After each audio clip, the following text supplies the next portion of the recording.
korelasi antara tiga hal. Perpaduan antara tiga hal. Yang pertama, ini dalam hadis Rasulullah SAW, al-imanu tasdikun bil qalbi.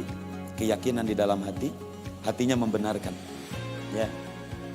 Contoh, orang yang bersyahadat, asyhadu an la ilaha illallah wa asyhadu anna muhammadar rasulullah. Berarti dia orang yang beriman. Tapi cukup di situ?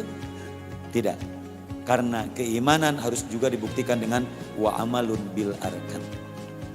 Ya, ini anggota tubuhnya harus mengerjakan. Dan yang ketiga, wa qaulun bil lisan. Jadi perpaduan tiga hal iman itu.